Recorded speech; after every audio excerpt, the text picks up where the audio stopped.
sucker fame. In a new interview with The Guardian, 5 days before her sophomore album Guts drops, Olivia Rodrigo is kind of addressing the speculation that the album's first single, Vampire, where Olivia sings about someone who Bleeding me dry like a goddamn vampire, is about Taylor Swift. Listeners are wondering this because Olivia wrote the song about a year and a half after Taylor bled her of about 50% of her earnings from the song Deja Vu. do you get deja vu?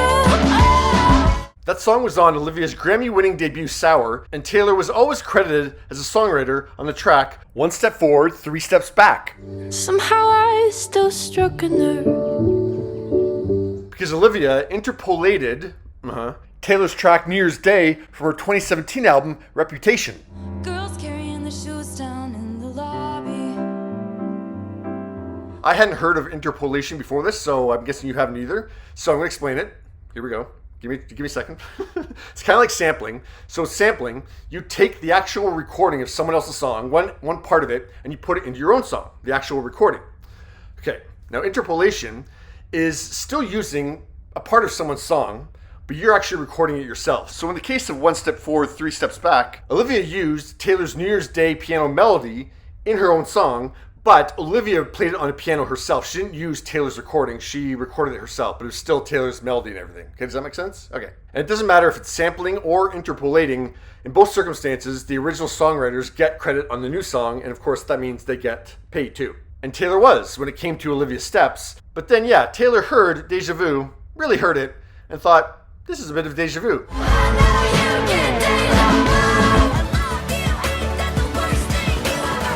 Olivia didn't hide the fact that she was influenced by Taylor for the song, telling Rolling Stone in April 2021, I love Cruel Summer. It's one of my favorite songs ever. I love the yelly vocals in it, like the harmonized yells that she does. I feel like they're super electric and moving, and so I wanted to do something like that. Well, it was determined that it wasn't just something like Cruel Summer, it was like interpolating Cruel Summer. So now Taylor, along with her Cruel co-writers Jack Antonoff and St. Vincent, are credited on Deja Vu, and Billboard estimates that Olivia had to give Taylor about $325,000. Maybe not exactly bleeding Olivia dry, but it certainly looks like it's created some bad blood between the two. Because while Taylor showed early public support for Olivia, calling her my baby, and that she was really proud to see Driver's License nipping at her Evermore track's heels on the iTunes charts in January 2021, and they posed real cute together at the 2021 Brit Awards in May that year. Yeah, then this whole thing played out in July 2021, and things have gotten real quiet on the friendship front. And then, I guess just over a year later after that, Taylor releases a new album telling us to Meet me at midnight. And then 2 months after that, Olivia gets inspired to write a song that would be released this past June, where she admits she should have known it was strange. You only come out at night. So, The Guardian to Olivia, what say you? Olivia responds, how do I answer this? I mean, I never want to say who any of my songs are about. I've never done that before in my career and probably won't. I think it's better to not pigeonhole a song to being about this one thing. Laughs nervously. Okay. I was very surprised when people thought that. Surprised that people figured it out, made the link. Because in no way is what Olivia said a denial. No. Now, there's no denying that, yeah, that one part of Deja Vu sounds exactly like Cruel Summer. Legally, Taylor was correct to sue.